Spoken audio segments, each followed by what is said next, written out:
마트 계산대에서 며느리의 고등학교 동창을 우연히 만난 그날, 아들 며느리의 5년 결혼 생활이 송두리째 거짓말이었다는 걸 알게 됐습니다. 과연 무슨 일들이 벌어졌을까요? 사연 시작 전 구독과 좋아요는 사랑입니다. 저는 올해 78입니다. 평생 남편 뒷바라지하며 살았고 남편 먼저 보내고 나서는 아들 하나 키우는 게 제 인생의 전부였죠. 아들 민준이는 늦둥이였습니다. 40이 넘어서 얻은 귀한 아들이었어요. 그 아이가 32이 되도록 결혼을 안 하니 제 속이 얼마나 타들어갔는지 아시겠어요? 주변에서는 노총각이라고 수군거렸고 저는 매일 절에 가서 빌었습니다. 그렇게 애타게 기다리던 5년 전 어느 날이었어요. 민준이가 여자를 데리고 왔습니다. 엄마, 소개할 사람 있어. 제 심장이 쿵쾅거렸죠. 드디어 우리 아들이 장가를 가는구나 싶었습니다. 그때 처음 본 수진이는 참 청순하게 생겼더군요. 29살, 키도 적당하고 얼굴도 예뻤어요. 하지만 제 마음을 진짜로 움직인 건 따로 있었습니다. 어머님, 처음 뵙겠습니다. 저는 김수진이라고 해요. 수진이가 인사를 하는데 눈가가 붉어지더니 눈물을 글썽였어요. 괜찮니? 왜 우니? 제가 당황해서 물었죠. 죄송해요. 저는 어릴 때 부모님을 잃고 고아원에서 자랐거든요. 이렇게 따뜻한 가정을 보니까 감격스러워서요. 그 말을 듣는 순간 제 가슴이 찢어지는 것 같았습니다. 아이고, 이 어린 것이 얼마나 외로웠을까. 부모님 얼굴도 제대로 기억 못하고 자랐을 텐데. 저는 그 자리에서 수진이를 꼭 안아줬어요. 우리 민준이랑 결혼하면 내가 내 엄마가 되어줄게. 이제 외롭지 않을 거야. 수진이는 제 품에서 한참을 울었습니다. 민준이도 옆에서 눈시울을 붉혔죠. 그렇게 석 달 후에 두 사람은 결혼했습니다. 결혼식은 조촐하게 치렀어요. 수진이가 친척이 없으니 신부 측 하객이 거의 없었거든요. 하지만 저는 괜찮았습니다. 오히려 제가 더 신경 써서 챙겨줄 수 있겠다는 생각이 들었죠. 결혼 후 수진이는 정말 착한 며느리였어요. 명절 때마다 제일 먼저 와서 음식 준비를 도왔고 설거지도 도맡아 했습니다. 저한테 맛있는 것도 자주 사다 줬어요. 어머니, 이거 드시고 싶으실 것 같아서 사왔어요. 백화점에서 산 비싼 한과나 약과를 들고 오는 모습이 참 기특했죠. 그런데 수진이가 가끔 제 무릎에 머리를 대고 울 때가 있었습니다. 왜 우니? 무슨 일 있니? 제가 머리를 쓰다듬으며 물으면 수진이는 이렇게 말했어요. 아니에요. 그냥 너무 행복해서요. 어머니 덕분에 처음으로 가족이 뭔지 알게 됐어요. 친정 부모님이 계셨다면 이런 느낌이었을까요? 그 말을 들을 때마다 제 눈에서도 눈물이 났습니다. 이 아이가 얼마나 사랑에 굶주렸으면 이럴까. 저는 수진이한테 더 잘해줘야겠다고 다짐했죠. 제 금반지도 빼서 수진이한테 줬습니다. 이거 받아. 시집 올 때 친정 엄마한테 받았어야 하는 건데 내가 내 엄마니까 내가 줄게. 수진이는 손사래를 치며 거절했지만 저는 억지로 손에 끼워줬어요. 명절마다 세뱃돈도 따로 챙겨줬습니다. 민준이 몰래 수진이 손에 봉투를 쥐어줬죠. 친정 부모님 계신 애들은 다 받는 거야. 너도 받아야지. 수진이는 그때마다 눈물을 흘리며 고맙다고 했습니다.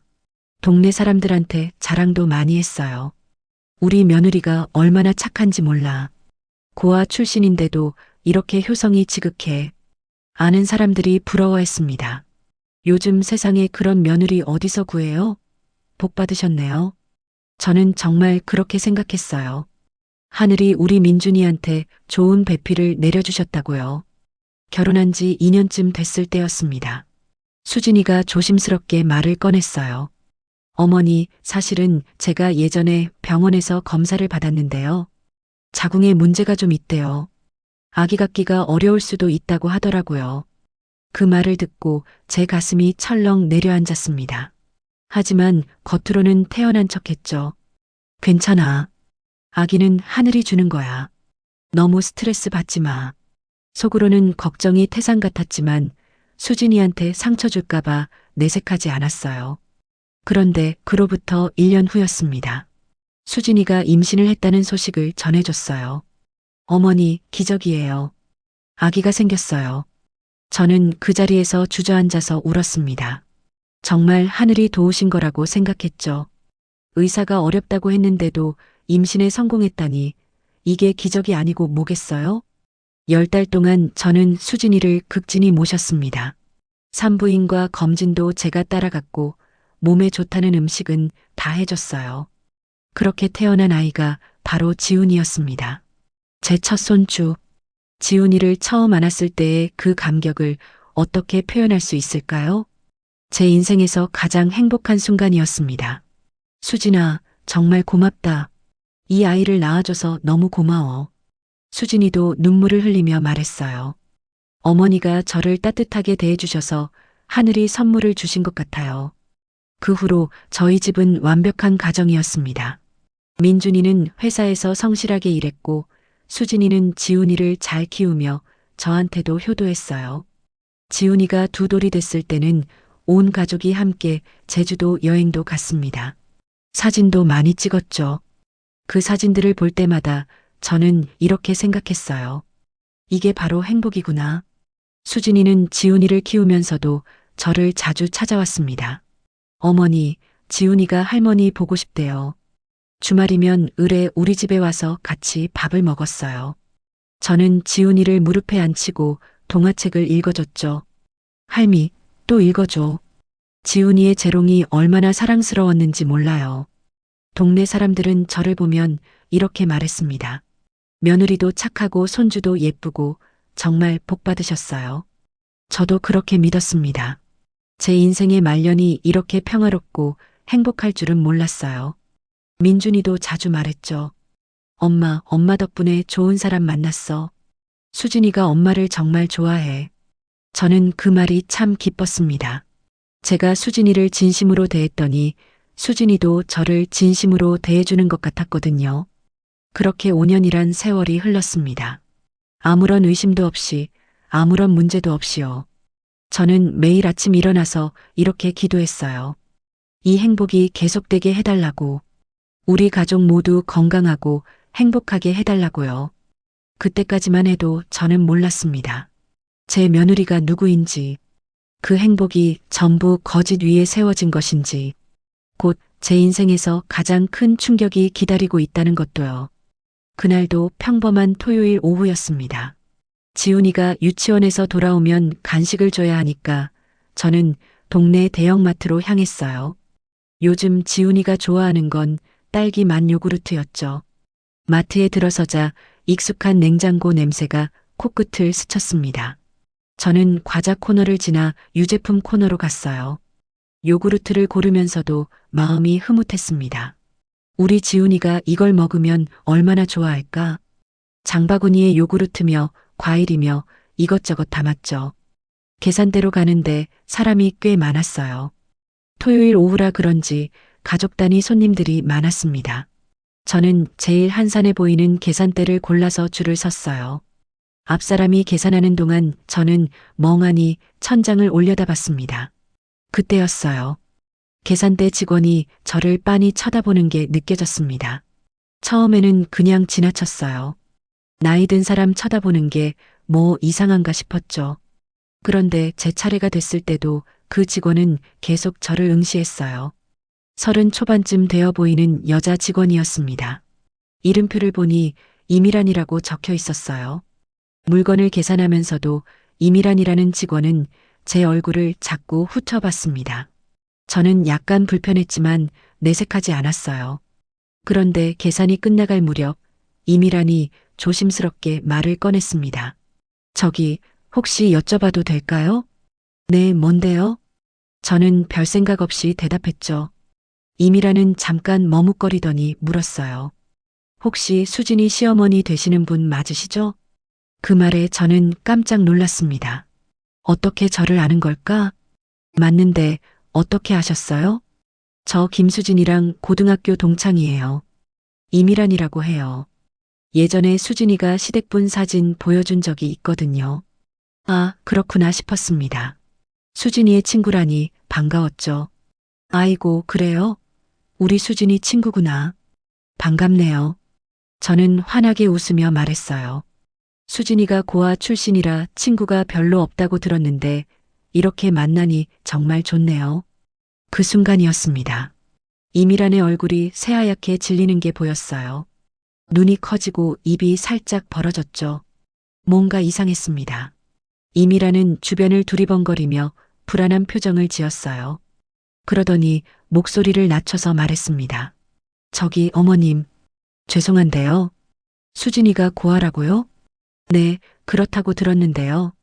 어릴 때 부모님 돌아가셔서 고아원에서 자랐다고 했어요.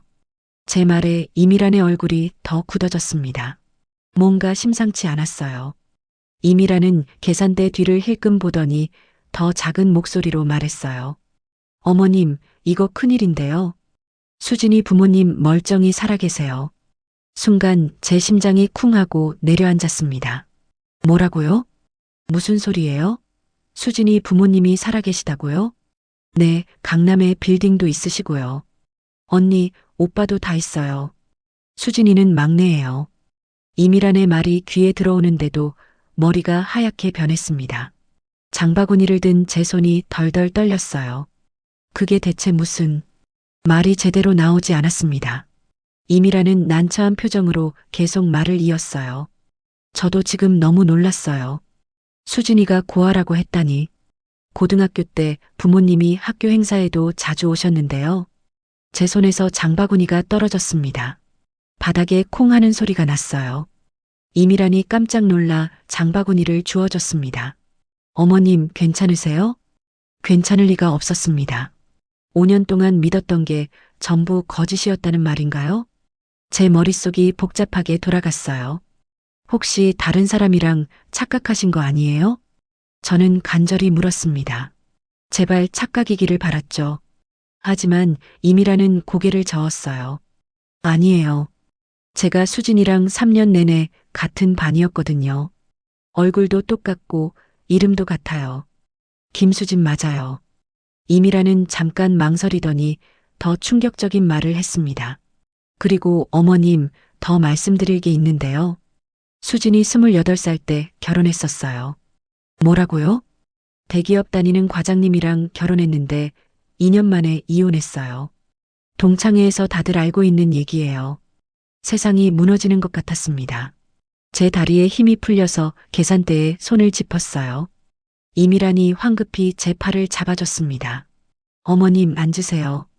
얼굴이 너무 안 좋으세요. 이미란이 근처에 있던 의자를 가져다 줬어요. 저는 그 의자에 주저앉았습니다. 머릿속이 하얗게 비었다가 온갖 생각이 폭풍처럼 몰려왔죠. 수진이가 저한테 한 말들이 주마등처럼 스쳐 지나갔어요. 고아원에서 자랐다는 말, 부모님 얼굴도 기억 못한다는 말, 처음으로 가족을 느꼈다는 말, 전부 거짓말이었단 말인가요? 어머님, 물 좀 드세요. 이미란이 생수를 건넸습니다. 저는 떨리는 손으로 물을 받아 마셨어요. 목구멍이 타는 것 같았습니다. 이미란 씨, 확실해요? 정말 같은 사람이 맞나요? 네, 100% 확실해요. 제가 수진이랑 고등학교 졸업 후에도 가끔 연락했거든요. 결혼식에는 못 갔지만 청첩장은 받았어요. 이미란의 말 한마디 한마디가 제 가슴에 비수처럼 꽂혔습니다. 이혼 사유가 뭐였어요? 제가 떨리는 목소리로 물었죠. 이미란은 난처한 표정을 지었어요. 제가 자세히는 모르는데 동창 중에 수진이 남편이랑 같은 회사 다니는 애가 있었거든요. 그 친구 말로는 수진이가 문제가 좀 있었다고 하더라고요. 무슨 문제요? 돈 문제였던 것 같아요. 자세한 건 저도 잘 모르겠어요. 저는 더 이상 아무 말도 할 수가 없었습니다. 이미라는 죄송하다는 말을 몇 번이나 했어요. 어머님, 제가 괜한 말씀을 드린 건 아닌지 모르겠네요. 하지만 수진이가 고아라고 하셔서 너무 놀라서요. 아니에요. 말해줘서 고마워요. 저는 겨우 그 말을 꺼냈습니다. 장을 다 보고 집으로 돌아오는 길이 기억나지 않아요. 어떻게 걸어왔는지, 어떻게 집까지 왔는지 몰랐습니다. 현관문을 열고 들어와서 소파에 주저앉았어요. 장바구니를 바닥에 내려놓은 채로 멍하니 앉아 있었습니다. 수진이의 얼굴이 자꾸 떠올랐어요. 제 무릎에 머리를 대고 울던 모습, 어머니라고 부르며 안기던 모습, 손주를 안겨주던 모습, 전부 다 연기였던 걸까요? 저를 속이기 위한 거짓말이었던 걸까요? 가슴이 찢어지는 것 같았습니다. 배신감보다 더한 건 제 자신에게 화가 났다는 거예요. 어떻게 5년 동안 눈치채지 못했을까? 어떻게 그렇게 순진하게 믿었을까? 그날 밤 저는 한숨도 자지 못했습니다. 천장만 뚫어지게 쳐다보며 밤을 새웠어요. 수진이한테 당장 전화해서 따져 묻고 싶었지만 참았습니다. 혹시 이미란이 착각한 걸 수도 있잖아요. 아니, 저는 그렇게 믿고 싶었던 거죠. 하지만 마음 한구석에서는 알고 있었습니다. 이미란의 말이 사실일 거라는 걸요. 다음 날 아침 저는 결심했습니다. 직접 확인해 봐야겠다고요. 진실이 뭔지 정확히 알아야 한다고요. 저는 전화번호부를 뒤적이며 예전에 광고 전단지에서 봤던 사설탐정 사무소 번호를 찾았습니다. 손이 떨렸지만 전화를 걸었어요. 여보세요. 사람 뒷조사 좀 부탁하고 싶은데요. 수화기 너머로 남자 목소리가 들렸습니다. 네, 어떤 분을 조사하시려고요? 제 며느리요. 그 말을 하는 제 목소리가 너무 비참하게 들렸습니다. 사설탐정 사무소는 지하철역 근처 허름한 건물 3층에 있었습니다. 저는 모자를 깊이 눌러쓰고 그곳을 찾아갔어요. 혹시라도 아는 사람을 만날까봐 조마조마했죠. 유리문을 열고 들어서니 40대쯤 되어 보이는 남자가 책상에 앉아 있었어요. 어서 오세요. 전화 주신 분이시죠? 네, 맞습니다. 저는 떨리는 목소리로 대답했어요. 탐정은 의자를 권하며 차를 한 잔 내왔습니다. 편하게 말씀하세요. 며느리분을 조사하고 싶으시다고요? 네, 그런데 비밀이 보장되나요? 물론입니다. 저희는 의뢰인 정보를 철저히 보호합니다. 저는 한숨을 깊게 내쉬고는 수진이에 대해 아는 것들을 전부 말했어요. 5년 전 결혼했다는 것, 고아라고 했다는 것, 그런데 고등학교 동창이 부모님이 살아계시다고 했다는 것까지요. 탐정은 메모를 하면서 고개를 끄덕였습니다. 이름이랑 나이 혹시 출신 학교 아시나요? 김수진, 올해 34시고요. 고등학교는 잘 모르겠어요. 그것도 알아낼 수 있나요? 네, 가능합니다. 일주일 정도 시간을 주시면 자세한 보고서를 드리겠습니다. 그렇게 저는 계약금을 내고 집으로 돌아왔어요. 그 일주일이 정말 길게 느껴졌습니다. 수진이가 지훈이를 데리고 올 때마다 저는 평소처럼 웃으며 맞이했죠. 어머니, 지훈이가 할머니 보고 싶다고 해서 왔어요. 그래, 우리 지훈이. 할미 보고 싶었어? 지훈이를 안으면서도 제 마음은 찢어지는 것 같았습니다. 수진이를 볼 때마다 의심이 들었어요. 저 사람이 정말 거짓말을 한 걸까? 아니면 이미란이 착각한 걸까? 수진이는 여전히 착한 며느리였습니다. 제가 좋아하는 떡을 사오고 안마 의자에 앉으라며 권하고 민준이 얘기를 하며 웃었죠. 하지만 이제 그 웃음이 진짜인지 가짜인지 알 수가 없었어요. 일주일 후 탐정에게서 전화가 왔습니다. 보고서 나왔습니다. 언제 오실 수 있으세요? 지금 당장 가겠습니다. 저는 외출복으로 갈아입고 곧장 탐정 사무소로 달려갔어요. 탐정은 두툼한 서류 봉투를 건넸습니다. 앉아서 천천히 보시죠. 충격적인 내용이 좀 있으니 마음의 준비를 하세요. 저는 떨리는 손으로 봉투를 뜯었어요. 첫 장에는 수진이의 기본 정보가 적혀 있었습니다. 이름, 생년월일, 주민등록번호까지 전부요. 그 다음 장을 넘기는 순간 제 심장이 멎는 줄 알았습니다. 가족관계 증명서 사본이었어요. 거기에는 아버지 김성호, 어머니 박명숙, 언니 김수정, 오빠 김수연이라고 적혀 있었습니다. 이게 대체 제 입에서 신음이 새어나왔어요. 탐정이 조용히 설명했습니다. 수진 씨 부모님은 강남구에 거주 중이시고요. 상가 건물을 소유하고 계십니다. 언니분은 결혼해서 분당에 사시고 오빠분은 아버지 사업을 돕고 있습니다. 다음 페이지에는 더 충격적인 내용이 있었어요. 혼인관계 증명서였습니다. 수진이가 28세 때 정민호라는 남자와 결혼했다가 2년 후 이혼했다는 기록이요. 이혼 사유는 뭡니까? 제가 떨리는 목소리로 물었죠. 탐정은 다음 페이지를 펼쳤습니다. 이혼 소송 판결문 사본입니다.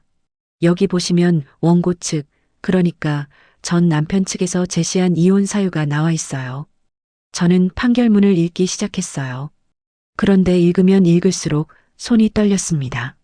피고 김수진의 도박 중독 및 반복적인 거짓말로 인한 신뢰관계 파탄.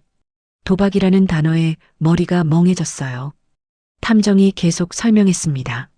전 남편분을 직접 만나봤는데요.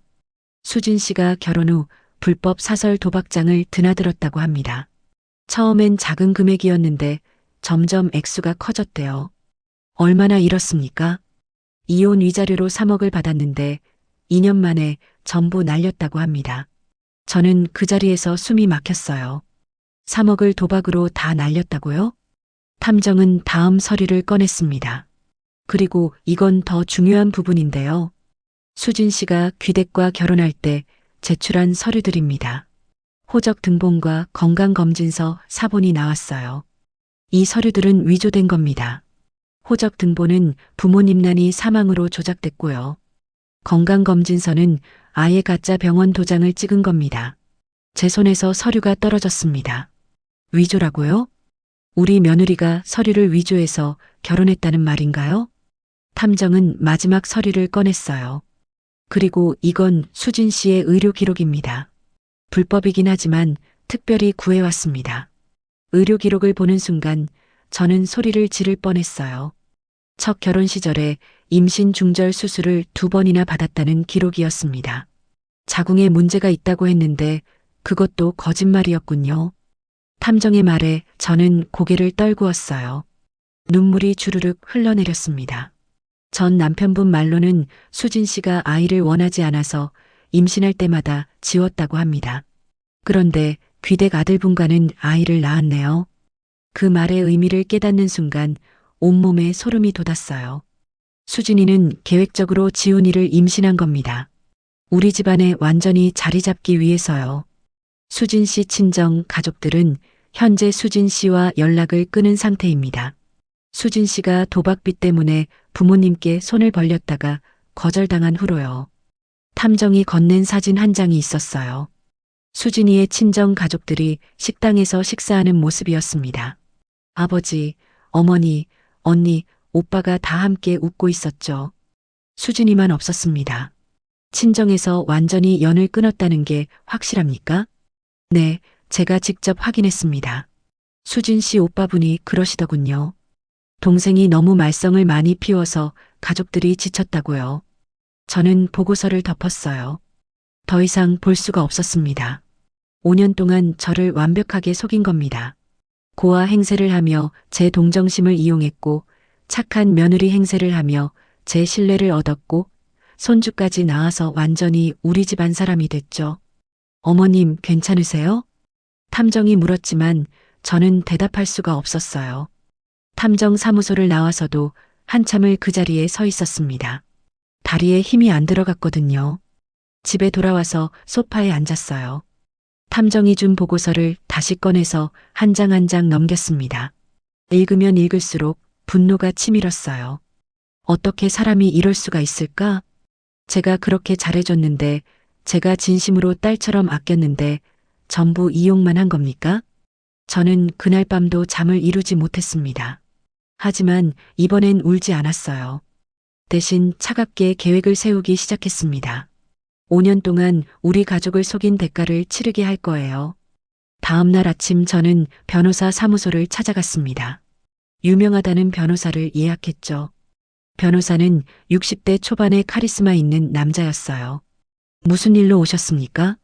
며느리가 저희 가족을 속이고 결혼했습니다. 어떻게 대응해야 할까요? 저는 탐정 보고서를 전부 변호사 책상 위에 펼쳤어요. 변호사는 서류를 꼼꼼히 살펴봤습니다.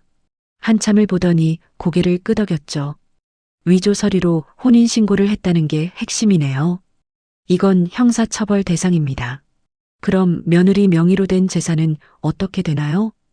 혼인 무효 소송을 제기하면 혼인 기간 동안 형성된 재산도 원상 복구할 수 있습니다. 변호사의 설명을 들으며 저는 메모를 했어요. 그런데 어머님, 손주는 어떻게 하실 겁니까? 그 질문에 저는 잠시 말을 멈췄습니다. 지훈이, 제 소중한 손주, 손주는 제가 키울 겁니다. 며느리한테는 양육권을 절대 안 줄 거예요. 그렇다면 이혼 소송과 양육권 소송을 동시에 진행해야 합니다. 며느리분의 과거 기록이 있으니 유리할 겁니다. 변호사와 상담을 마치고 나오는데 제 마음이 단단해졌어요. 이제 준비는 끝났습니다. 며느리 수진에게 진실을 들이밀 시간이 다가오고 있었죠. 그 전에 해야 할 일이 하나 더 있었습니다. 아들 민준에게 알리는 것이요. 제 아들이 얼마나 충격받을지 뻔했지만 알아야 했어요. 더 이상 속아서는 안 되니까요. 아들에게 어떻게 말해야 할까 고민했습니다. 민준이는 수진이를 정말 사랑했거든요. 5년 동안 다정한 남편으로 살았던 아들이 이 진실을 알면 얼마나 무너질까요? 하지만 더 늦기 전에 말해야 했어요. 저는 민준이에게 문자를 보냈습니다. 민준아, 내일 회사 일찍 끝나면 엄마 좀 만나자. 중요한 얘기가 있어. 민준이한테서 금방 답장이 왔어요. 네, 엄마, 무슨 일이세요? 어디 아프세요? 아니야, 건강은 괜찮아. 그냥 할 얘기가 있어서. 수진이한테는 말하지 마. 다음 날 오후 민준이가 제 집으로 왔습니다. 엄마, 왜 이렇게 급하게 부르셨어요? 수진이한테 비밀로 하라니 무슨 일이에요? 민준이는 걱정스러운 얼굴이었어요. 저는 식탁에 앉으라고 손짓했습니다. 앉아라. 엄마가 할 말이 있어. 네, 말씀하세요. 민준이가 의자를 당겨 앉았어요. 저는 준비해둔 서류 봉투를 꺼냈습니다. 손이 떨렸지만 참았어요. 이거 먼저 봐. 민준이는 영문도 모른 채 봉투를 받아들었습니다. 서류를 꺼내더니 첫 장부터 보기 시작했어요. 이게 뭐예요? 수진이 가족관계 증명서. 민준이의 얼굴이 점점 굳어졌습니다. 엄마, 이게 대체 무슨...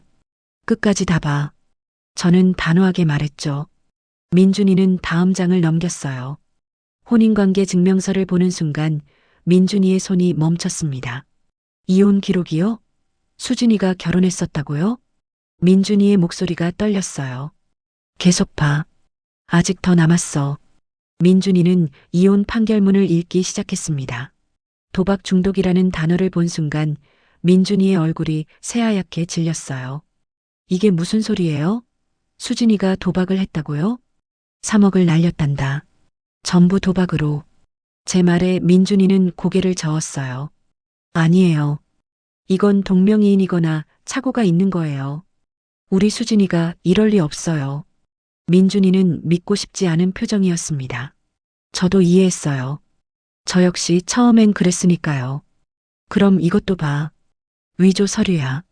저는 수진이가 결혼할 때 제출했던 호적 등본 사본을 내밀었어요. 그리고 진짜 호적 등본을 옆에 놓았습니다. 이게 수진이가 우리한테 준 호적 등본이고 이게 진짜야. 부모님 난 좀 봐. 민준이는 두 서류를 비교하며 봤습니다.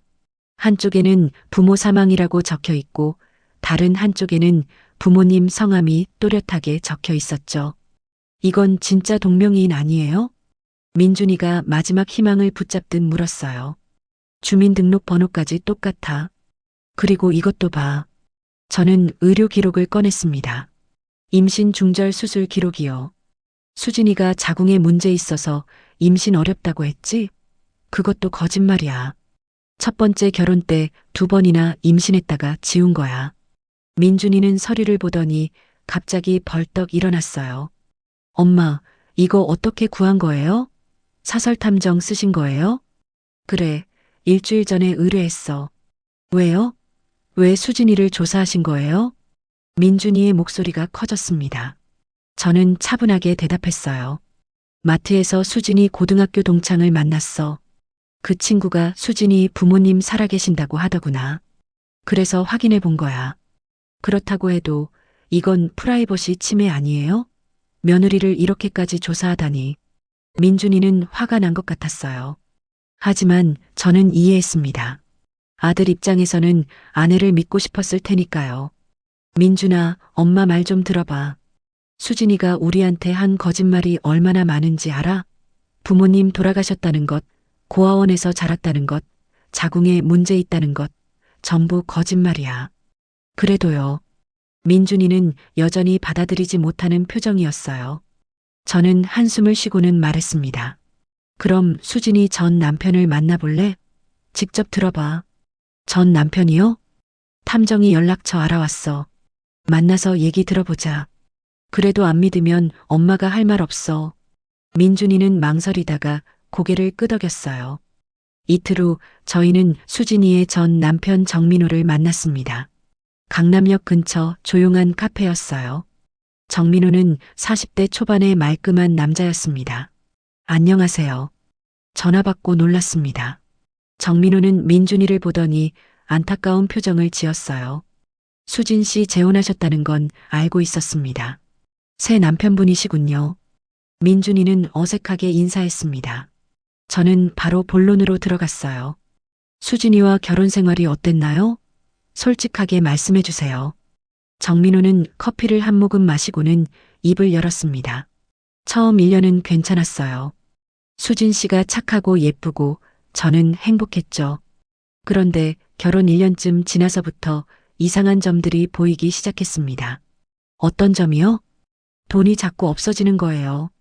처음엔 작은 금액이라 대수롭지 않게 생각했는데 점점 액수가 커졌습니다. 정민호의 목소리에 씁쓸함이 묻어났어요. 수진 씨한테 물어봤더니 친구들 경조사비라고 하더군요. 그걸 믿었죠. 그런데 어느 날 회사 동료가 강남 뒷골목에서 수진 씨를 봤다는 거예요. 뒷골목이요? 민준이가 물었어요. 불법 도박장이 있는 곳이었습니다. 저는 믿을 수 없어서 직접 미행했죠. 그리고 확인했습니다. 수진 씨가 정말 그곳을 드나들고 있었어요.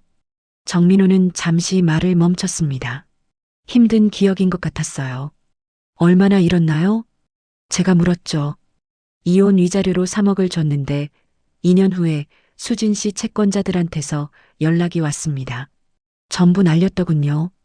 민준이는 그 말을 듣고 고개를 떨궜어요. 정민호가 계속 말했습니다. 저는 수진 씨한테 병원 치료를 권했어요. 도박 중독은 병이니까 치료받자고요. 하지만 수진 씨는 문제 없다고 우겼습니다. 오히려 제가 의심병 환자라고 화를 냈죠. 그래서 이혼하신 거군요. 네, 더 이상 함께 살 수 없었습니다. 거짓말도 너무 많았고요. 어디 갔다 왔다고 물어보면 매번 다른 대답을 했어요. 정민호는 민준이를 바라봤습니다. 재혼하셨다니 다행이라고 생각했는데 똑같은 짓을 하고 있는 건 아니겠죠? 민준이는 대답하지 못했어요. 카페를 나온 후 민준이는 한동안 아무 말도 하지 않았습니다. 그러더니 갑자기 벤치에 주저앉았어요. 엄마, 저는 어떡하죠? 5년 동안 저는 뭘 한 거예요? 민준이의 눈에서 눈물이 흘러내렸습니다. 저는 아들 옆에 앉아서 등을 쓰다듬어 줬어요. 울어. 울고 나면 정신 차려야 해. 민준이는 한참을 울었습니다. 지나가는 사람들이 쳐다봤지만 상관없었어요. 지훈이는 어떡하죠? 지훈이 엄마가 이런 사람이었다니. 지훈이는 우리가 지킨다. 내가 키우는 거야. 수진이는요? 내쫓을 거야. 우리 집안에서. 제 말에 민준이는 고개를 들었어요. 이혼하자는 말씀이세요? 그래. 그리고 양육권도 내가 갖는 거야. 수진이한테는 한 푼도 안 줄 거고. 민준이는 눈물을 닦으며 물었어요. 그게 가능해요? 변호사랑 상담했어. 위조 서류로 결혼했으니 혼인 무효 소송도 가능하대. 수진이 명의로 된 재산도 전부 회수할 수 있어. 저는 가방에서 변호사 명함을 꺼내 민준이한테 줬습니다. 내일 회사 조퇴하고 나랑 같이 변호사 사무실 가자. 제대로 준비해야 해. 민준이는 명함을 받아들었어요. 그리고 고개를 끄덕였습니다. 알겠어요, 엄마. 근데 수진이한테는 언제 말할 거예요? 준비 다 끝나고 증거 완벽하게 모아놓고 말할 거야. 저는 단호하게 말했죠. 그날 밤 민준이는 집에 늦게 들어갔다고 했어요. 수진이가 어디 갔다 왔냐고 물었지만 회식이었다고 둘러댔답니다. 평소처럼 수진이와 저녁을 먹고 지훈이를 재우고 잠자리에 들었지만 한숨도 못 잤다고 했어요. 옆에서 자고 있는 수진이를 보면서 이 사람이 누구인지 모르겠다고요. 저도 마찬가지였습니다. 5년 동안 제가 아꼈던 며느리는 처음부터 존재하지 않았던 거예요. 전부 수진이가 만들어낸 가짜 모습이었죠. 이제 그 가면을 벗겨낼 시간이 다가오고 있었습니다. 변호사와 상담을 마친 후 일주일이 지났습니다. 그동안 저희는 철저하게 준비했어요. 수진이 명의로 된 아파트 지분, 차량, 보험금 수혜자 명단까지 전부 확인했죠. 변호사는 위조 서류로 혼인신고를 했으니 모든 재산 이전이 무효라고 했습니다. 법적으로 완벽하게 준비가 끝났어요. 이제 수진이와 대면할 시간이었습니다. 저는 민준이에게 말했어요. 이번 주 일요일 저녁에 우리 집으로 오라고 해. 지훈이도 데리고. 수진이한테 뭐라고 말하죠? 그냥 가족 모임이라고 해. 평소처럼. 일요일이 다가왔습니다. 저는 그날 아침부터 떨렸어요. 하지만 마음을 단단히 먹었습니다. 5년 동안 우리 가족을 속인 대가를 치르게 할 거예요. 오후 6시쯤 민준이 가족이 도착했습니다. 어머니 왔어요. 수진이는 평소처럼 밝게 인사했어요. 손에는 제가 좋아하는 호두과자를 들고 있었습니다. 어머니, 이거 드시고 싶으실 것 같아서 사왔어요. 그래, 고맙구나. 저는 억지로 웃으며 받았어요. 지훈이가 제게 달려왔습니다. 할미, 보고 싶었어? 그래, 우리 지훈이. 할미도 보고 싶었어? 저는 지훈이를 꼭 안아줬어요. 이 아이만큼은 지켜야 한다는 생각이 들었습니다. 지훈아, 할미 방에 가서 장난감 가지고 놀아볼래? 응, 좋아. 지훈이를 방으로 보낸 후 저는 거실 소파에 앉으라고 했어요. 수진이와 민준이가 나란히 앉았습니다. 수진이는 아무것도 모른 채 편안한 표정이었어요. 어머니, 오늘 무슨 특별한 날이에요? 응, 할 얘기가 좀 있어서. 저는 테이블 아래에 준비해둔 태블릿을 꺼냈습니다. 손이 떨렸지만 꾹 참았어요. 수진아, 이것 좀 볼래? 태블릿을 켜자 화면이 밝아졌습니다. 첫 번째 사진이 나타났어요. 수진이의 가족 사진이었습니다. 아버지, 어머니, 언니, 오빠와 함께 찍은 사진이요. 수진이의 얼굴이 굳어지는 게 보였어요. 이게 어디서 난 거예요? 수진이의 목소리가 떨렸습니다. 저는 대답하지 않고 다음 사진을 넘겼어요. 수진이의 첫 결혼식 사진이었습니다. 웨딩드레스를 입고 정민호와 함께 웃고 있는 모습이요. 어머니, 이건... 수진이는 말을 잇지 못했어요. 저는 계속 사진을 넘겼습니다. 도박장 CCTV 영상 캡처, 위조된 호적 등본, 이혼 판결문, 임신 중절 수술 기록까지요. 수진이의 얼굴이 점점 하얗게 질려갔어요. 민준이는 옆에서 아내를 노려보고 있었습니다. 수진아, 설명 좀 해줄래? 제 목소리는 차갑게 식어 있었어요. 수진이는 입술을 떨며 말했습니다. 어머니, 이건 오해예요. 제가 설명할게요. 오해? 뭐가 오해야? 내 부모님이 살아계신 게 오해야? 내가 결혼했다가 이혼한 게 오해야? 제 목소리가 커졌어요. 수진이는 바닥을 보며 아무 말도 하지 못했습니다. 저는 계속 말했어요.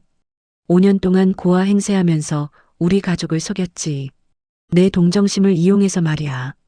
자궁에 문제 있다고 거짓말하고 서류까지 위조해서 결혼했어. 죄송해요, 어머니. 정말 죄송해요. 수진이가 고개를 숙였습니다. 하지만 저는 용서할 생각이 없었어요. 죄송하다고? 그게 끝이야? 너 때문에 우리 가족이 얼마나 고통받았는지 알아? 민준이가 옆에서 말했습니다. 수진, 왜 그랬어? 왜 나한테 진실을 말하지 않았어? 수진이는 눈물을 흘리기 시작했어요. 저도 어쩔 수 없었어요. 다시 시작하고 싶었던 거예요. 과거를 지우고 새로운 사람으로 살고 싶었어요. 과거를 지운다고 거짓말로 결혼해? 사람을 속여? 민준이의 목소리에 분노가 담겨 있었습니다. 수진이는 바닥에 무릎을 꿇었어요. 정말 미안해요. 처음엔 잠깐만 속이려고 했어요. 그런데 점점 깊어지니까 말할 수가 없었어요. 말하면 모든 게 끝날 것 같았어요. 그래서 5년 동안 계속 거짓말한 거야? 저는 냉정하게 물었죠. 수진이는 고개를 끄덕였습니다. 도박은? 3억을 날린 것도 사실이지? 그건 정말 옛날 일이에요. 지금은 절대 안 해요. 어떻게 믿어? 지금까지 한 거짓말이 몇 개인데? 민준이가 소리쳤어요. 수진이는 울먹이며 말했습니다. 정말이에요. 결혼하고 나서는 한 번도 안 했어요. 맹세할 수 있어요. 저는 서류 뭉치를 탁자에 던졌습니다. 쿵 하는 소리가 크게 울렸어요. 이게 뭔지 알아? 내 명의로 된 재산 목록이야. 아파트 지분 30%, 차량 소유권, 보험금 수혜자 명단. 수진이는 서류를 보더니 얼굴이 더 하얗게 질렸어요. 전부 무효야. 내가 위조 서류로 결혼했으니까. 법적으로 혼인 자체가 무효라고. 그럼 저는 수진이의 목소리가 가늘게 떨렸습니다. 저는 차갑게 말했어요. 두 가지 선택지가 있어. 수진이가 고개를 들어 저를 바라봤습니다. 눈가가 빨갛게 부어 있었죠. 첫 번째, 조용히 이혼하고 지훈이 양육권 포기해. 위자료 한 푼 없이 빈손으로 떠나는 거야. 수진이는 입술을 깨물었어요. 두 번째, 서류 위조와 사기 결혼으로 경찰에 고소할 거야. 언론에도 제보하고 내 인생 완전히 망가뜨릴 거야. 제 말에 수진이는 온몸을 떨었습니다. 선택해. 10초 줄게. 어머니, 제발이요. 지훈이는 내가 생각할 문제가 아니야. 저는 단호하게 말했죠. 수진이는 한참을 울다가 떨리는 목소리로 물었어요. 지훈이는 가끔 볼 수라도 있나요? 제발요, 지훈이만은 보게 해주세요. 그 말을 듣는 순간 제 가슴이 뭉클했어요. 하지만 흔들리면 안 됐습니다. 안 돼. 내 손주를 내 거짓말 인생에 연루시킬 순 없어. 지훈이는 내가 어떤 사람인지 모르고 크는 게 나아. 어머니, 제발이요. 저는 지훈이 엄마예요. 엄마, 내가 엄마 자격이 있어? 첫 결혼 때는 아기를 2번이나 지웠잖아. 지훈이는 우리 집안 재산 때문에 계획적으로 낳은 거잖아. 제 말에 수진이는 고개를 떨궜어요. 부인하지 못했습니다. 민준이가 차가운 목소리로 말했어요. 수진, 엄마 말대로 해. 조용히 떠나. 그게 지훈이한테도 나은 거야. 민준 씨, 나한테 말 걸지 마. 5년 동안 날 바보로 만든 사람이 무슨 할 말이 있어? 민준이의 목소리에는 깊은 상처가 묻어났어요. 수진이는 한참을 울다가 고개를 끄덕였습니다. 알겠어요. 조용히 떠날게요. 대신 지훈이한테 잘해주세요. 내가 신경 쓸 일 아니야. 저는 냉정하게 말했어요. 그리고 봉투 하나를 꺼내 수진이 앞에 놓았습니다. 이게 뭐예요? 이혼 합의서야. 지금 여기 서명해. 수진이는 떨리는 손으로 봉투를 열었어요. 합의서를 읽더니 펜을 들었습니다. 서명하는 손이 심하게 떨렸죠. 일주일 안에 짐 싸서 나가. 그리고 다시는 우리 앞에 나타나지 마. 네, 알겠습니다. 수진이는 작은 목소리로 대답했어요. 그 순간 방에서 지훈이가 나왔습니다. 엄마, 왜 울어? 지훈이는 엄마에게 달려갔어요. 수진이는 지훈이를 꽉 안았습니다. 엄마 괜찮아. 눈에 뭐 들어가서 그래. 아파? 응, 조금. 지훈아, 엄마가 한 가지만 말해줄게. 수진이는 지훈이 얼굴을 쓰다듬었어요. 엄마는 지훈이를 정말 사랑해. 그거 꼭 기억해줘. 엄마, 어디가? 응, 엄마가 잠깐 먼데 가야 해. 할머니랑 아빠가 지훈이 잘 돌봐주실 거야. 지훈이는 영문도 모른 채 고개를 끄덕였어요. 수진이는 마지막으로 지훈이를 안고 한참을 울었습니다. 그리고 일어나서 문 쪽으로 걸어갔어요. 어머님, 민준 씨, 정말 죄송했습니다. 수진이는 깊게 고개 숙여 인사했습니다. 그리고 문을 열고 나갔어요. 문이 닫히는 소리가 들렸습니다. 거실은 무거운 침묵에 휩싸였어요. 지훈이가 물었습니다. 엄마 언제 와? 저는 지훈이를 안아 올렸어요. 지훈아, 엄마는 아주 먼 곳으로 여행 갔어. 한동안 못 볼 거야. 왜? 엄마가 할 일이 생겼대. 지훈이는 고개를 갸웃거렸지만 더 이상 묻지 않았습니다. 민준이는 소파에 주저앉아서 고개를 감싸쥐었어요. 저는 아들 옆에 앉아서 등을 쓰다듬어줬습니다. 힘들지? 네, 엄마. 너무 힘들어요. 이제 시작이야. 앞으로 더 힘들 거야. 하지만 우리는 이겨내야 해. 지훈이를 위해서라도. 민준이는 고개를 끄덕였어요.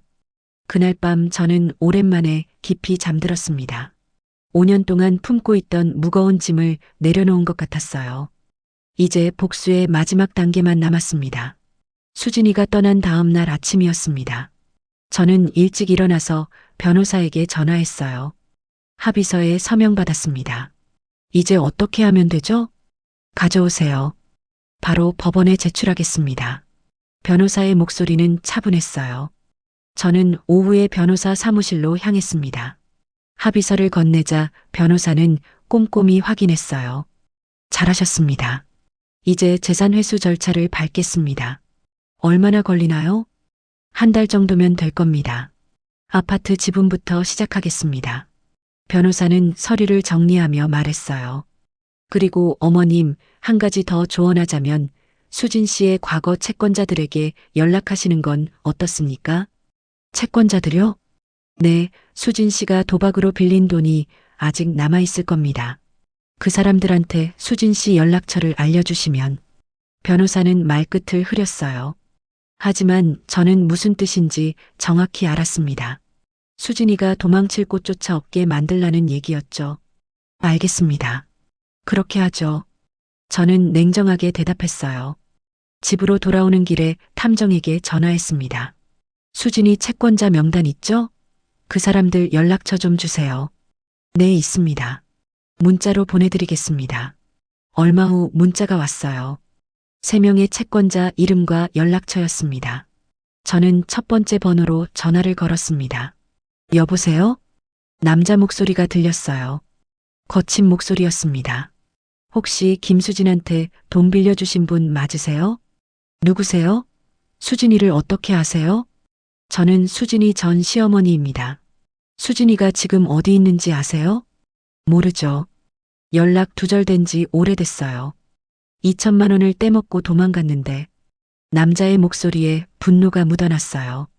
지금 연락처 알려드릴게요. 그리고 수진이가 최근에 이혼했습니다. 뭐?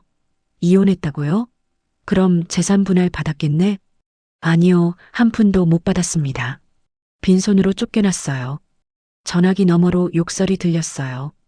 저는 수진이의 새 전화번호를 알려줬습니다. 고맙습니다. 당장 연락하겠습니다. 전화를 끊고 나머지 2명에게도 똑같이 했어요. 한 명은 1,500만 원을, 다른 한 명은 1천만 원을 빌려줬다고 했습니다. 전부 합치면 4,500만 원이었어요. 모두에게 수진이 연락처를 알려줬습니다. 그날 저녁 민준이에게서 전화가 왔어요. 엄마, 수진이한테서 문자가 왔어요. 뭐래? 채권자들이 연락한대요. 어떻게 연락처를 알았냐고 물어봐요. 민준이의 목소리가 조심스러웠습니다. 내가 알려줬어. 엄마. 그래, 내가 일부러 알려줬어. 수진이가 도망칠 곳도 없게 만들려고. 민준이는 한참 침묵하다가 말했어요. 엄마 너무 하시는 거 아니에요? 너무하긴 뭘 너무해. 5년 동안 우리를 속인 사람한테 이 정도는 당연한 거야. 저는 단호하게 말했죠. 민준이는 더 이상 말하지 않았습니다. 아마 속으로는 수진이를 걱정하는 것 같았어요. 하지만 저는 물러서지 않을 겁니다. 일주일 후 수진이가 짐을 가지러 왔다는 연락을 받았어요. 저는 민준이네 집에 가서 지켜봤습니다. 수진이는 여행 가방 2개를 끌고 나왔어요. 얼굴이 많이 야위어 있었습니다. 눈 밑에 다크서클이 짙게 깔려 있었죠. 저는 창문 너머로 그 모습을 지켜봤어요. 수진이는 차에 짐을 싣고 아파트를 한번 돌아봤습니다. 그리고 천천히 차를 몰고 떠났어요. 그 뒷모습을 보면서도 저는 아무런 연민도 느끼지 않았습니다. 한 달 후 재산 회수가 완료됐습니다. 아파트 지분 30%, 차량 소유권, 보험금 수혜자까지 전부 민준이 명의로 돌아왔어요. 변호사가 서류를 건네며 말했습니다. 깔끔하게 정리됐습니다. 수진 씨 쪽에서 아무런 이의도 제기하지 않았어요. 고맙습니다. 저는 서류를 받아들고 만족스러운 미소를 지었어요. 그 무렵 탐정에게서 연락이 왔습니다. 어머님, 수진 씨 근황 알려드릴까요? 그래요, 말씀해 보세요. 지금 경기도 어느 지방 도시에 있습니다. 고시원에서 지내면서 편의점 아르바이트를 하고 있어요. 고시원이요? 네, 원룸도 못 구할 정도로 돈이 없나 봅니다. 채권자들이 계속 연락하고 있고요. 탐정의 말을 들으니 복수가 제대로 이뤄진 것 같았어요. 더 조사는 필요 없을 것 같네요. 여기까지 하죠. 알겠습니다. 필요하시면 언제든 연락 주세요. 전화를 끊고 나니 홀가분했습니다. 드디어 모든 게 끝난 거예요. 그날 저녁 저는 민준이와 지훈이를 불러 저녁을 먹었습니다. 지훈이는 밝게 웃으며 할머니 무릎에 앉았어요. 할미, 나 오늘 유치원에서 상 받았어. 진짜? 우리 지훈이 대단한데? 저는 지훈이를 안으며 웃었습니다. 가끔 지훈이가 엄마를 찾을 때가 있었어요. 할미, 엄마는 언제 와? 그럴 때마다 저는 이렇게 대답했습니다. 엄마는 아주 먼 곳에서 일하고 계셔. 한동안 못 올 거야. 지훈이는 고개를 끄덕이고는 금방 잊어버렸어요. 아이는 수능이 빠릅니다. 몇 달이 지나자 엄마를 찾는 빈도도 줄어들었어요. 민준이는 한동안 힘들어했습니다. 밤에 혼자 술을 마실 때가 많았다고 해요.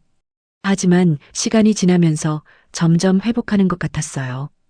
회사에서도 승진했습니다. 팀장이 됐다고 기뻐하더군요. 엄마, 제가 이렇게까지 회복할 수 있을 줄 몰랐어요. 다 지나가는 거야. 시간이 약이지. 저는 아들을 다독였어요. 어느 날 민준이가 조심스럽게 말을 꺼냈습니다. 엄마, 회사 동료가 소개팅 주선하겠대요. 그래, 좋은 사람이야? 네, 초등학교 교사래요. 성격도 좋다고 하고요. 맞나봐. 하지만 이번엔 엄마가 신원 조회부터 할 거야. 제 말에 민준이는 웃었어요. 알겠어요, 엄마. 이번엔 저도 조심할게요. 그렇게 민준이는 서서히 일상으로 돌아왔습니다. 저도 마찬가지였어요. 매일 아침 지훈이를 유치원에 데려다주고 장을 보고 손주와 시간을 보냈습니다. 평온한 일상이었어요. 그런데 2년쯤 지났을 때였습니다. 제 휴대폰에 모르는 번호로 문자가 왔어요. 발신자는 수진이었습니다. 문자를 열어보니 이렇게 적혀 있었어요. 어머님, 지훈이 사진 한 장만 보내주세요. 제발 부탁드립니다. 지훈이가 건강한지 궁금해서 잠을 못 잡니다. 저는 문자를 읽고 한참을 생각했습니다. 지훈이 사진 한 장쯤은 보내줘도 되지 않을까? 아니, 안 됩니다. 한번 물러서면 계속 연락이 올 거예요. 저는 답장하지 않고 차단 버튼을 눌렀습니다. 그리고 민준이에게 전화했어요. 민준아, 수진이한테서 문자 왔니? 아니요, 왜요? 나한테 왔어. 지훈이 사진 달라고. 너한테도 연락 오면 무시해. 알겠어요, 엄마. 저는 전화를 끊고 휴대폰을 내려놨습니다. 그날 밤 저는 창밖을 보며 생각했어요. 제가 너무 잔인한 걸까? 아니, 아닙니다. 수진이가 먼저 우리 가족을 속였어요. 5년 동안 거짓말로 우리를 이용했죠. 이 정도는 당연한 대가입니다.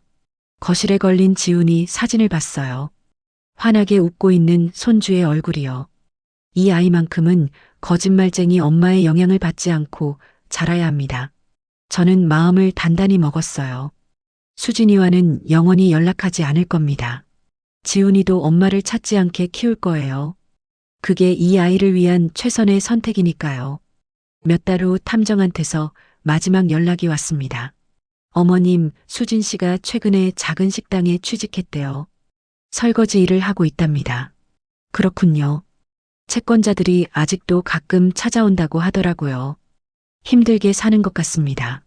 알겠습니다. 이제 그만 조사하세요. 저는 더 이상 수진이에게 관심이 없었어요. 복수는 완성됐습니다. 수진이는 빈손으로 쫓겨났고 채권자들에게 시달리며 힘들게 살고 있어요. 우리가 받은 상처만큼 수진이도 고통받고 있는 겁니다. 저는 거실 소파에 앉아서 지훈이를 무릎에 앉혔습니다. 지훈아, 할미가 한 가지 가르쳐 줄게. 뭐야, 할미? 사람은 거짓말하면 안 돼. 특히 사랑하는 사람을 속이면 절대 안 돼. 알겠지? 응, 알겠어. 지훈이는 고개를 끄덕였어요. 저는 손주를 꼭 안았습니다. 창밖으로 석양이 지고 있었어요. 거짓으로 쌓은 인연은 이렇게 무너지는 겁니다. 그리고 그 대가는 혹독하죠. 저는 그날 밤 깊은 잠에 들었습니다. 마음속 응어리가 완전히 풀린 것 같았어요. 수진이를 완전히 차단한 후 1년이 흘렀습니다. 저희 가족은 서서히 평온을 되찾았어요. 지훈이는 이제 초등학교 1학년이 됐습니다. 입학식 날 저와 민준이가 함께 학교에 갔어요. 할머니, 나 멋있지? 교복을 입은 지훈이가 씩씩하게 물었습니다. 그럼 우리 지훈이가 제일 멋있지. 저는 손주의 머리를 쓰다듬어 줬어요. 입학식장에서 다른 아이들을 보니 대부분 엄마 아빠가 함께 왔더군요. 지훈이는 가끔 옆 친구를 보며 물었습니다. 할머니, 우리 엄마는 왜 안 와? 엄마는 아주 먼 곳에서 일하고 계셔. 못 오셔. 언제 와? 한참 후에. 지훈이는 더 이상 묻지 않았어요. 이제는 엄마가 없는 게 자연스러워진 것 같았습니다. 저는 매일 아침 지훈이를 학교에 데려다 줬어요. 학교 시간에는 민준이가 데리러 갔죠. 민준이는 회사에서 팀장으로 승진한 후 더 바빠졌습니다. 하지만 지훈이와 보내는 시간만큼은 꼭 챙겼어요. 주말마다 축구도 하고 영화도 보러 갔습니다. 엄마, 제가 이렇게 행복할 수 있을 줄 몰랐어요. 어느 일요일 저녁 민준이가 말했어요. 그래, 다 지나간 거야. 저는 아들을 바라보며 미소 지었습니다. 그런데 그 무렵 민준이가 소개팅을 시작했어요. 회사 동료가 소개해준 초등학교 교사였습니다. 이름은 정은주, 35살이었어요. 엄마, 은주 씨 한번 뵙겠어요? 민준이가 조심스럽게 물었습니다. 그래, 데려와봐. 저는 이번에는 실수하지 않을 거예요. 민준이가 은주를 데리고 온 날이었습니다. 은주는 단정한 인상에 차분한 말투를 가진 여자였어요. 어머님, 처음 뵙겠습니다. 정은주라고 합니다. 그래요, 앉아요. 저는 은주를 살폈습니다. 수진이처럼 눈물을 보이거나 과하게 친근하지 않았어요. 적당한 거리를 유지하며 예의 바르게 대화했습니다. 은주 씨, 부모님은 뭐 하시나요? 아버지는 중소기업 다니시고 어머니는 주부세요. 오빠 하나 있고요. 형제들이랑 사이 좋아요? 네, 자주 만나요. 명절 때는 꼭 모이고요. 은주의 대답은 솔직했습니다. 거짓말하는 느낌이 전혀 없었어요. 저는 며칠 후 또다시 사설 탐정을 고용했습니다. 이번에는 은주를 조사하기 위해서요. 일주일 후 받은 보고서는 깨끗했어요. 가족관계도 정상이고 전과 기록도 없고 빚도 없었습니다. 교사 생활도 성실하게 하고 있었죠. 이 사람은 괜찮아 보이는구나. 저는 민준이에게 허락했습니다. 계속 만나봐도 좋아. 민준이는 기뻐했어요. 그 후로 은주는 자주 저희 집에 놀러 왔습니다. 지훈이와도 잘 지냈어요. 지훈아, 숙제 다 했어? 응, 은주 이모가 도와줬어. 은주는 지훈이한테 엄마 행세를 하지 않았습니다. 그저 친절한 이모로 남았어요. 저는 그게 마음에 들었습니다. 섣불리 엄마 역할을 하려는 사람보다 훨씬 나았죠. 1년 후 민준이와 은주가 결혼했습니다. 조촐한 결혼식이었어요. 지훈이가 반지를 들고 입장하는 모습이 귀여웠습니다. 할머니, 나 잘했지? 그럼 우리 지훈이가 최고야. 결혼식 내내 저는 행복했어요. 수진이 생각은 전혀 나지 않았습니다. 이제 정말 새로운 시작이구나 싶었어요. 그런데 결혼식이 끝나고 한 달쯤 지났을 때였습니다. 민준이가 심각한 얼굴로 찾아왔어요. 엄마, 수진이한테서 편지가 왔어요. 편지? 네, 집 주소로 보낸 것 같아요. 민준이는 봉투를 내밀었습니다. 저는 봉투를 받아들었어요. 뜯어볼까 말까 고민했지만 결국 열었습니다. 편지에는 수진이의 악필로 이렇게 적혀 있었어요. 민준 씨, 재혼하셨다는 소식 들었습니다. 축하합니다. 지훈이가 새 엄마를 만나서 다행이에요. 저는 지금 작은 식당에서 일하면서 조금씩 빚을 갚고 있습니다. 언젠가 다 갚으면 지훈이 얼굴 한 번만 볼 수 있을까요? 멀리서라도 좋으니 한 번만 봤으면 좋겠습니다. 편지를 읽고 나니 묘한 기분이 들었어요. 연민 같은 건 아니었습니다. 그저 이제 정말 끝났구나 하는 생각이 들었죠. 엄마, 어떻게 할까요? 민준이가 물었어요. 답장하지 마. 그리고 이 편지는 내가 가지고 있을게. 알겠어요. 저는 편지를 서랍 깊숙이 넣어뒀습니다. 다시는 꺼내보지 않을 겁니다. 그로부터 몇 달 후였어요. 은주가 임신 소식을 전했습니다. 어머님, 저 아기 생겼어요. 정말? 축하해. 저는 진심으로 기뻐했어요. 지훈이한테 동생이 생기는 거잖아요. 지훈이도 좋아했습니다. 할머니, 나 형 되는 거야? 그래, 우리 지훈이가 멋진 형이 되는 거야. 10개월 후 딸이 태어났습니다. 민준이 부부는 아이 이름을 서연이라고 지었어요. 어머님, 손주 안아보세요. 은주가 아기를 건네줬습니다. 저는 작은 서연이를 안았어요. 따뜻한 온기가 느껴졌습니다. 예쁘다, 우리 서연이. 지훈이도 옆에서 동생을 신기하게 쳐다봤어요. 할머니, 동생 진짜 작다. 그래, 지훈이도 이렇게 작았어. 저희 가족은 완전히 새로워졌습니다. 민준이는 새 아내와 두 아이와 함께 행복하게 살았어요. 저도 손주들을 돌보며 평온한 노년을 보냈죠. 가끔 지훈이가 물을 때가 있었습니다. 할머니, 나한테도 진짜 엄마 있어? 있지, 하지만 아주 먼 곳에 계셔. 언제 와? 글쎄, 한참 후에. 지훈이는 더 이상 묻지 않았어요. 은주를 엄마처럼 따르며 자랐습니다. 그게 이 아이한테는 더 나은 거라고 저는 확신했어요. 어느 날 저는 오래된 사진첩을 정리하고 있었습니다. 수진이와 찍은 사진들이 나왔어요. 명절날 함께 웃고 있는 사진, 지훈이 100일 사진, 가족여행 사진들이요. 저는 그 사진들을 전부 찢었습니다. 하나도 남기지 않았어요. 우리 가족 역사에서 수진이를 완전히 지우는 겁니다. 사진을 찢으면서도 저는 아무런 감정이 들지 않았어요. 그저 담담했습니다. 창밖을 보니 해가 지고 있었어요. 지훈이와 서연이가 거실에서 놀고 있었습니다. 할머니, 나 배고파? 그래, 할미가 저녁 해줄게.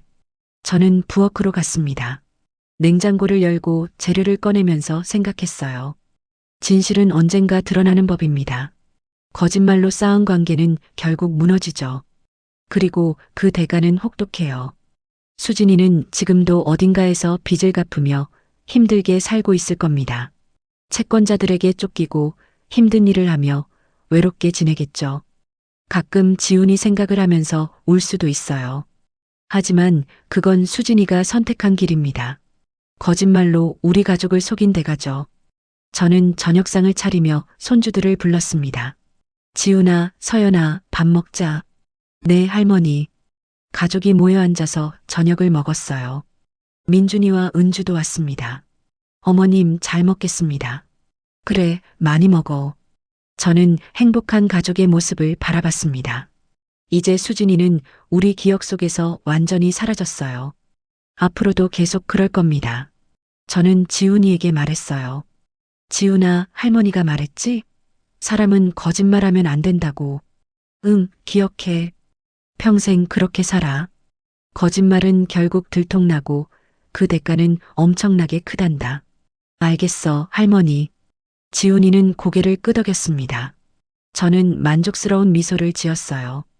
저녁 식사가 끝나고 가족들이 돌아간 후였습니다. 저는 거실 소파에 앉아서 창밖을 봤어요. 밤하늘에 별이 반짝이고 있었습니다. 제 인생도 이제 얼마 남지 않았을 거예요. 하지만 후회는 없습니다. 저는 제 가족을 지켰어요. 거짓말쟁이로부터 우리 집안을 지켜냈습니다. 손주들도 건강하게 자라고 있고 아들도 행복해요. 그걸로 충분합니다. 저는 잠자리에 들기 전 마지막으로 생각했어요. 거짓으로 쌓은 인연은 이렇게 끝나는 겁니다. 그리고 진실은 언제나 승리하죠. 저는 편안하게 눈을 감았습니다. 내일도 손주들을 위해 맛있는 밥을 해줘야겠다는 생각을 하면서요. 평온한 밤이었습니다. 더 이상 수진이 생각은 나지 않았어요. 우리 가족의 역사에서 그 사람은 완전히 지워졌으니까요. 그렇게 저는 평온한 노년을 보내고 있습니다. 손주들과 함께 행복하게요. 여러분, 거짓말은 언젠가 반드시 들통나고 그 대가는 상상보다 혹독하답니다.